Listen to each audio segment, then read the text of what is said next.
Hey everybody, it is Mike Schumann and Seth Tow here for another edition of the East 17th Street podcast, a podcast by the Daily Hoosier, and we are continuing our one opponent, one position group preview series as we head into the 2025 Indiana football season.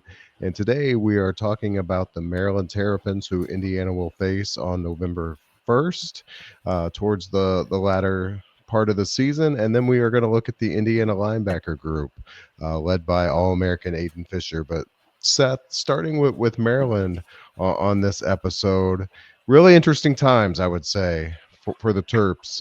You go back a couple of years and it felt like, they were rounding the corner.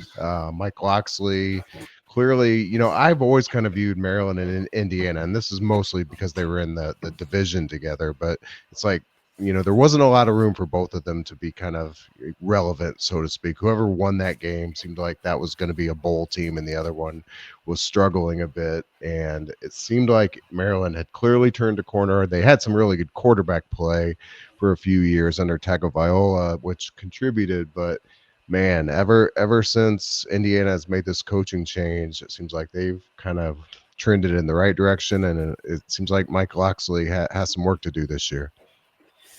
Yeah, I mean, the comparison between the two and the differing trajectories is probably more coincidental than anything else. Mm-hmm. But I mean, you're absolutely right that these are two programs that feel like they're headed in different directions between what Indiana did last year.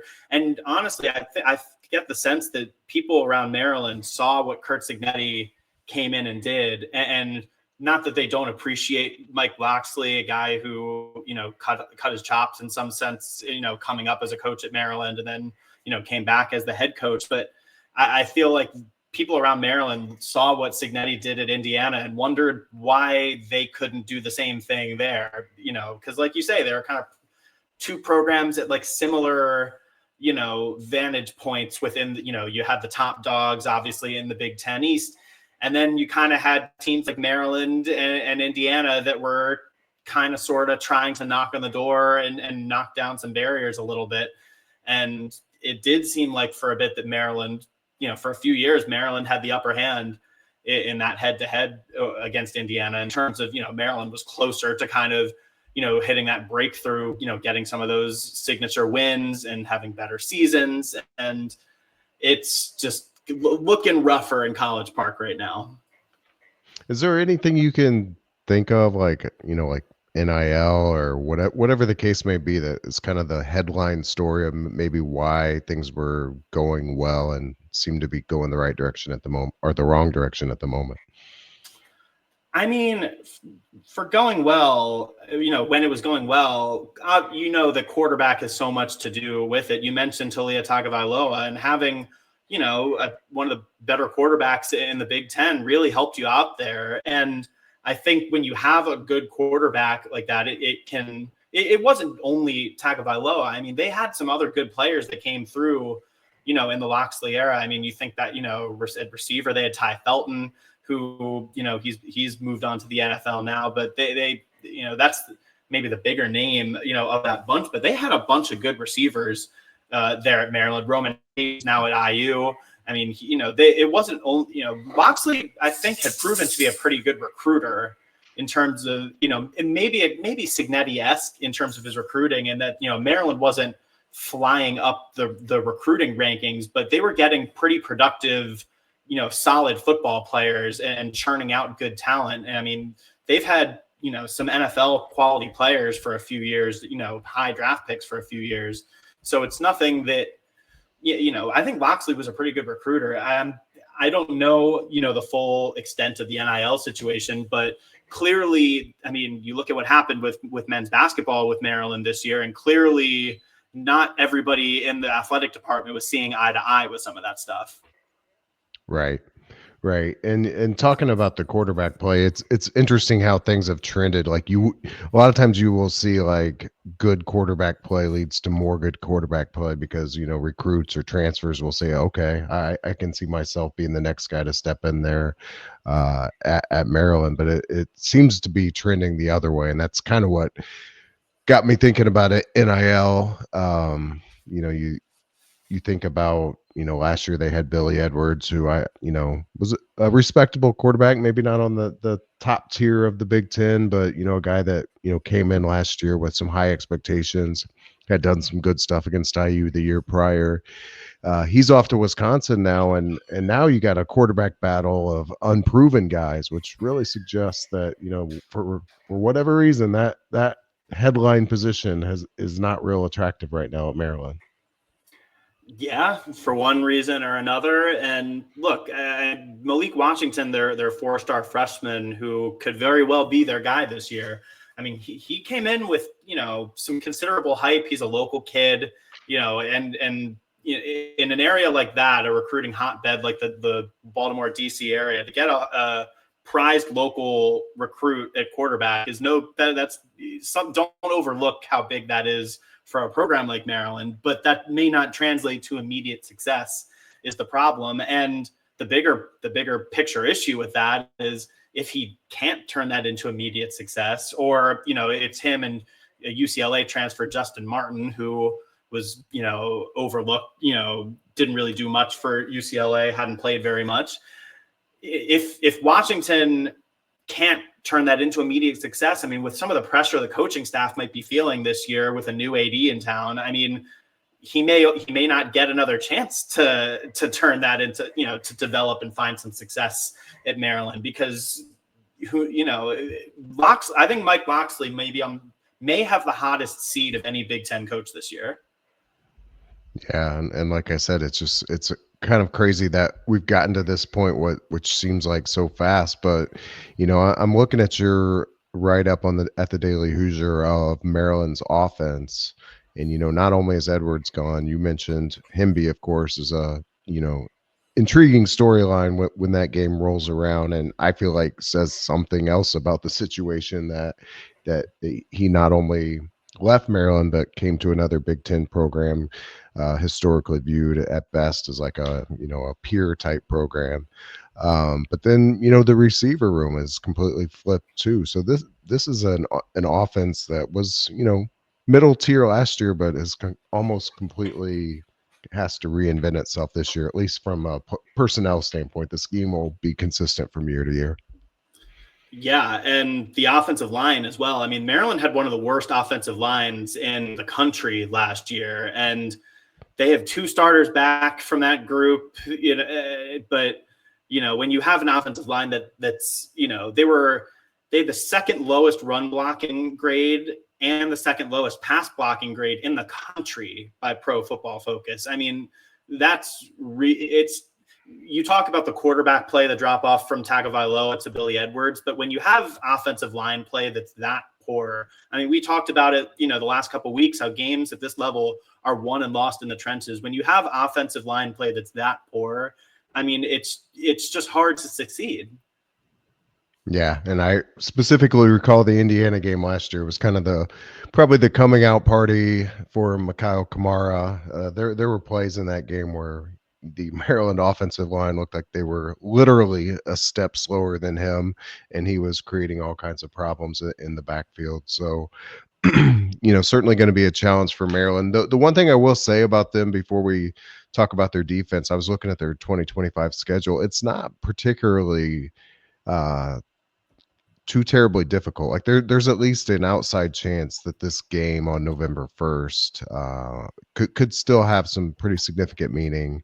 For Maryland, they play a lot of teams that I would say are middle of the road, like at Wisconsin, Washington, Nebraska, UCLA, ahead of Indiana. So there's a chance that they if they could find something, and this Indiana game on their home field in the first weekend in November could mean something.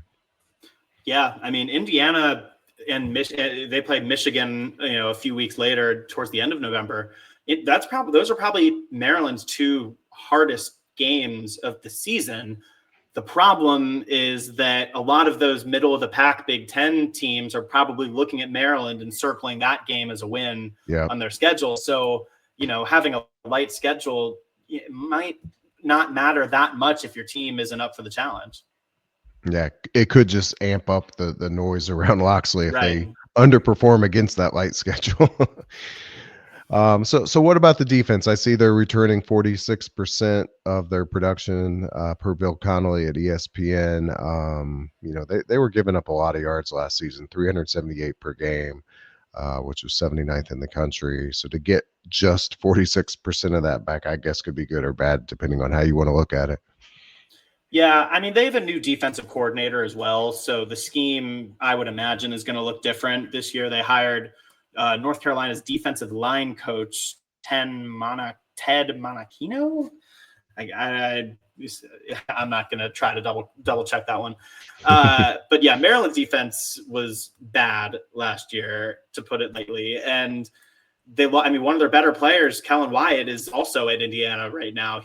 Kellen Wyatt led Maryland in tackles for loss last season. So they just lost a lot, defensively, but it may not be a bad thing because their personnel was, their defense was bad last year. It may not be a bad thing if they lost a lot of pieces, but I guess the overall point there is maybe last season shouldn't be too reflective of what to expect from Maryland's defense this year, just because you have a new defensive coordinator in there. So you'd imagine things are going to look a little different. Right. Yeah. And great point bringing up Wyatt. I mean, I feel like if these stories were flipped and Indiana was kind of trending down and they had lost two key starters in the portal to Maryland during the offseason, the fan base would be in a complete state of panic. And you don't historically think of, losing your best players to a program like Indiana. So I think there's a lot of, meaning in those transfers in my mind, and I think there'll be big stories going into that game on both sides of the football for Indiana.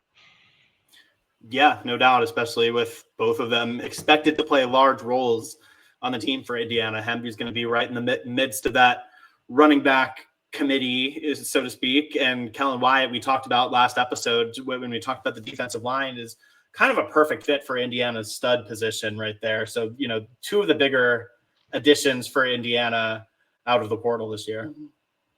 Yeah, and Signetti isn't one to kind of give away the game when in terms of like who's won starting roles, but it does seem like Hemby is going to get the first series at running back, and it does kind of seem like Wyatt is going to line up opposite Kamara in the first defensive unit. I won't be stunned if either one of those is not the case, because I think there was some surprising stuff early last year, but that's my kind of read of the situation at this point.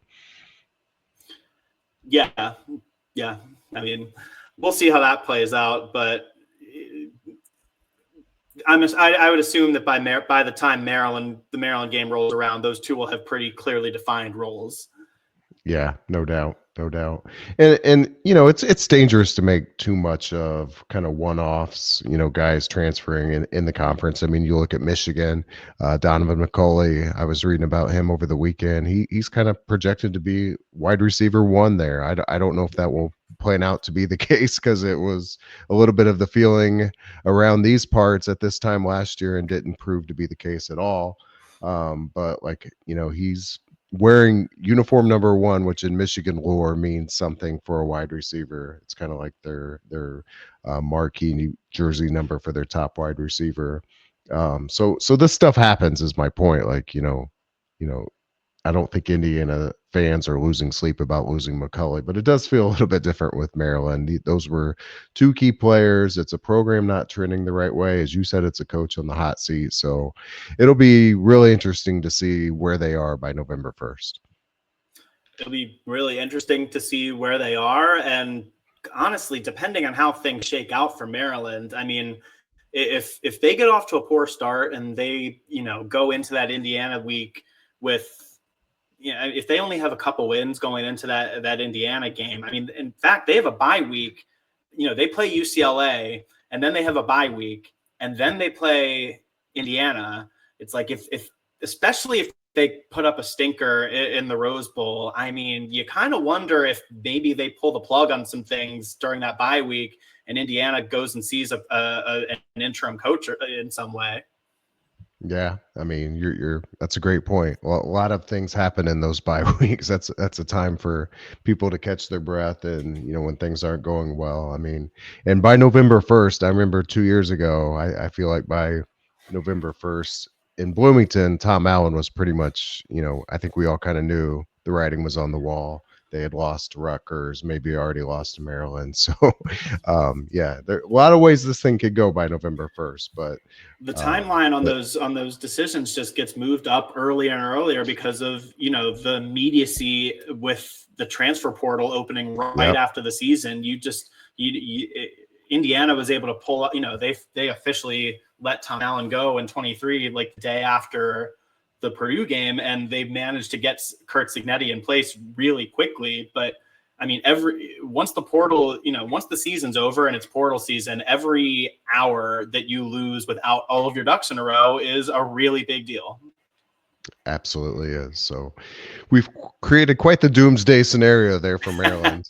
They'll probably be 8-0 for in Right, top 10 in right. the country when they play Indiana. That's how this goes, isn't it? Yeah. So let's pivot over back to the Indiana side, and what I think is probably the most interesting position group on the team in terms of just a little bit of uncertainty, I would say.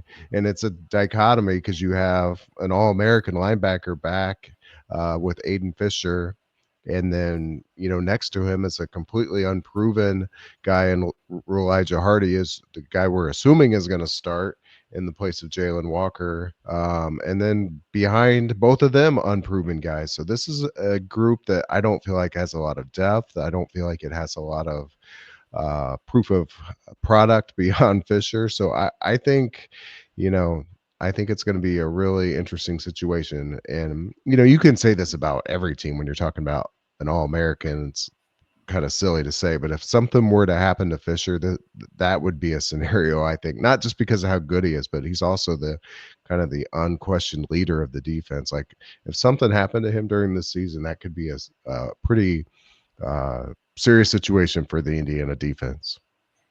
Yeah, no doubt. I mean, I don't know that I necessarily have the same concerns about depth. I think it's not the highest end. It's certainly not the deepest room on the team. It's not behind Aiden Fisher. Definitely, it's not if, like you say, if something was to ever happen to Aiden Fisher, that would be season changing for Indiana. And the depth behind Fisher is, you don't expect any of those guys to come in and be Aiden Fisher, but Right. I think, at least from what we saw from Elijah Hardy last year, I mean, he started 4 games last year at IU, and really he was productive. He only was out there for kind of limited snaps because of the way that Aiden Fisher and Jalen Walker just had a stranglehold on the playing time at linebacker last year. But I felt like Hardy was really productive on the field in his limited opportunities. I felt like he was really productive at almost every time he took the field. He has a good nose for the ball. He's making plays, and that's exactly what you want out of a linebacker, a guy that kind of knows where he needs to be and when, can put himself in those right spots and finish the plays. And I felt like that's what we saw a lot last year with Elijah Hardy. And I mean, you have a similar type of experience right there with him and Isaiah Jones, who came in and spelled Fisher and Walker a good amount last year. And I mean, Caden Turner saw some playing time as well. Jeff Utzinger, the walk-on, even came in and made a few plays at times. So, I'm not sure that I am overly concerned about the depth in the room per se, but I think there's definitely some intrigue, as you hint at, just in terms of, now these guys are definitely going to be in a bigger role. How do they handle it?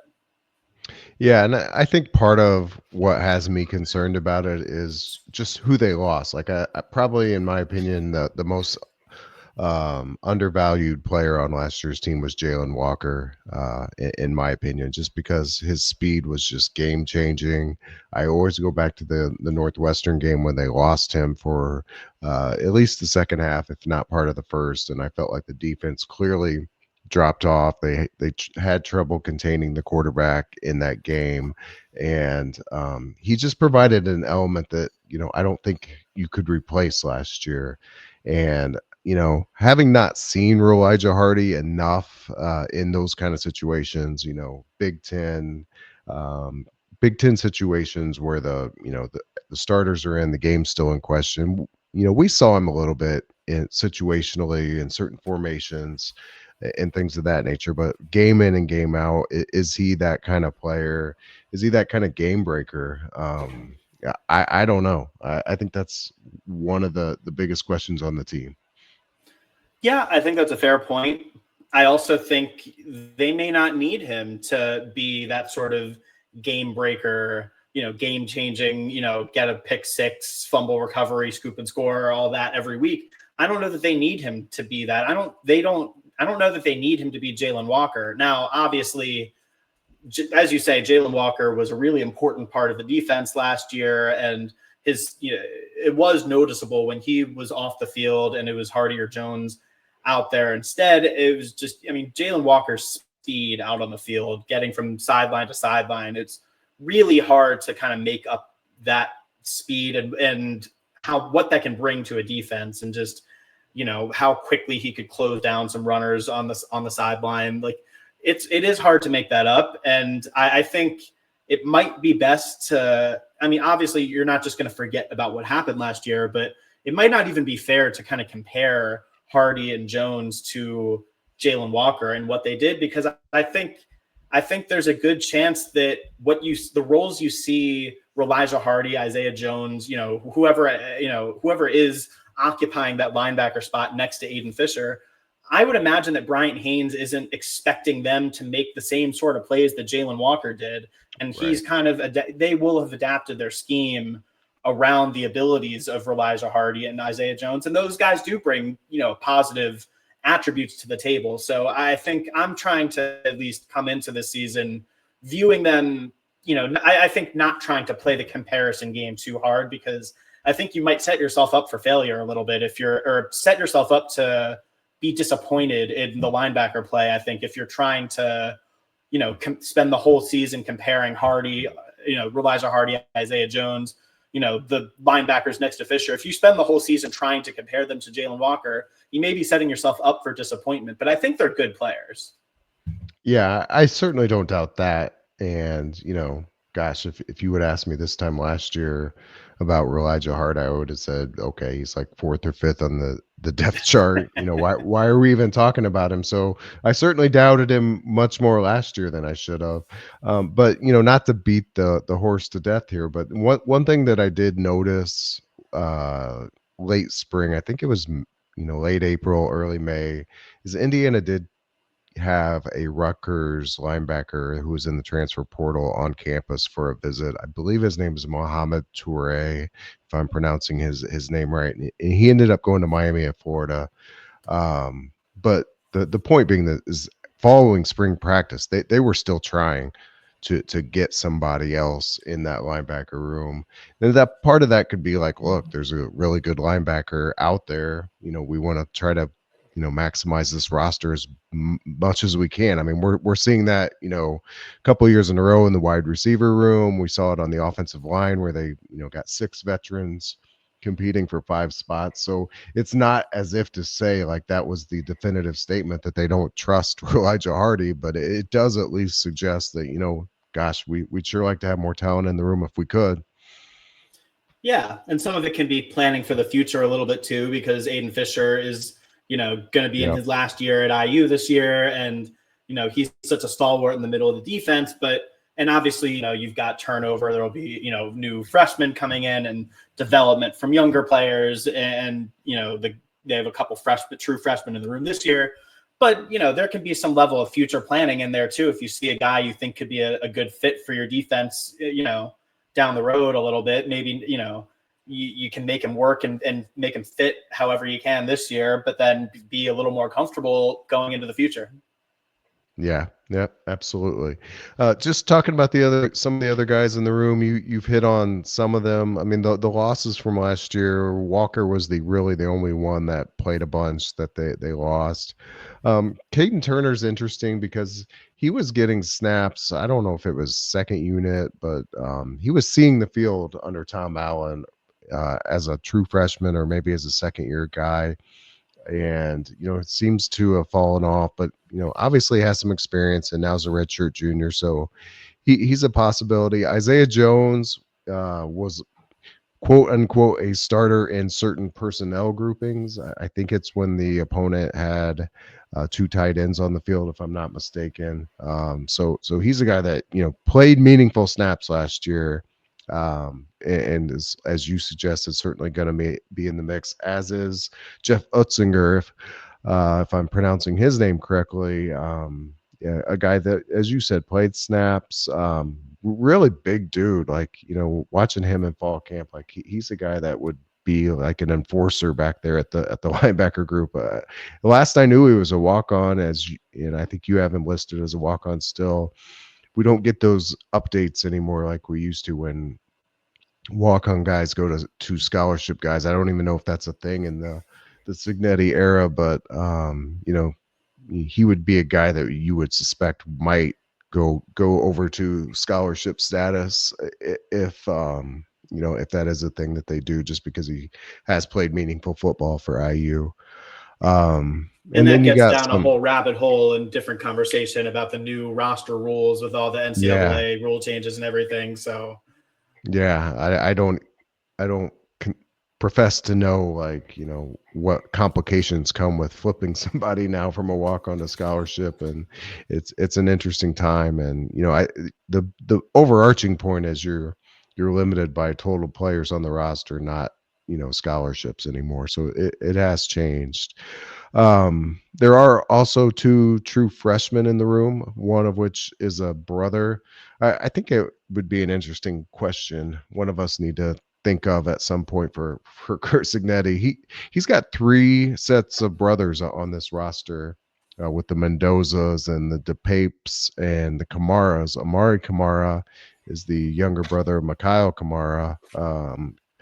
What I would refer to as an undersized linebacker at 5'11", I believe he's listed at. But who's going to question a Kamara at this point? He's probably not going to play this year in any meaningful way, but down the road, who knows? Clearly somebody that Signetti saw something in and wanted to give a year for the brothers to play together. So he is with the team, as is PJ Nelson, who flipped. I'm drawing a blank. I believe it was either Cincinnati or Louisville that he I think flipped it was his commitment Cincinnati. from. Yeah, I think that's right. He's a Cincinnati product. And following Indiana's highly successful year last year, he flipped his commitment. So a couple freshmen in there. I don't know that we'll see much of them, but again, with a questionable depth, at least in my opinion, on this group, you never know how this thing might play out. Yeah. And, as I've said so many times, if either of those two has kind of shown what, that they belong, higher up the depth chart than some of us may assume, I think Kurt Signetti and Brian Haynes are not afraid to throw them into the fire and give them real playing time if they've earned it. So we'll see. Obviously, it's in the bloodline a little bit for Amari Kamara and he's had a good role model to learn from in Mikhail. Yeah, and what one other wild card I would throw out there, like, since I'm being Captain Doomsday today, if it did turn out that this was kind of a questionable depth chart for Indiana, like, I'm kind of just wondering aloud right now, having looked at Amari Farrell on the field during fall camp, and just wondering, like, is his body type really that much different than Jalen Walker? Is his skill set really that much different than Jalen Walker? Could he be somebody they might try to plug in there, at least in the scenario if things don't go well? I could kind of see that. I could see it too, maybe, but I also think there's a whole chain reaction sort of that kind of comes from that. Some of that would probably depend on what happens with Lewis Moore, which Yep. is a whole nother conversation. Depends on how comfortable they feel with guys like Byron Baldwin at safety. And, Right. Again, some of that is kind of crossover content with other episodes we're going to do here. But Right. yeah, in terms of just body type and skill set, sure, it could be a fit, but you also would kind of have to ask the question, are you kind of making your defense worse by moving Amari Farrell to a different position compared to just leaving him where he's a really good player and you figure Right. something else out. Yeah, I mean, he's already played multiple positions for Indiana, kind of the rover spot as well as uh, strong safety. Yeah. So nothing would surprise me. That's kind of my yeah. I don't think there's a question. To me, I don't wonder whether or not he could handle it, because I think he could handle it. But it's the problem is that move wouldn't happen in a vacuum, and you have to look at Indiana's defense with Amari Farrell at safety versus Indiana's defense with Amari Farrell at linebacker, and it's not just which one does Farrell fit at better. It's which defensive setup is better for the entire team. And I think those can be two different questions. Yeah, I agree. That's my break the glass in case of emergency scenario, and I do agree with you that some of it may hinge on what happens with Lewis Moore. So a lot of moving parts, but that's what a 12-week college football looks like, and we saw some changes last year as well during the course of the season. So we'll see what happens. But I think that will wrap it up for this episode of One Opponent, One Position Group. We'll come back very soon with a highly anticipated game at Penn State and the Indiana cornerback room. But for now, he is Seth Tow. I am Mike Schumann for the East 17th Street podcast and the Daily Hoosier. We'll catch you all later.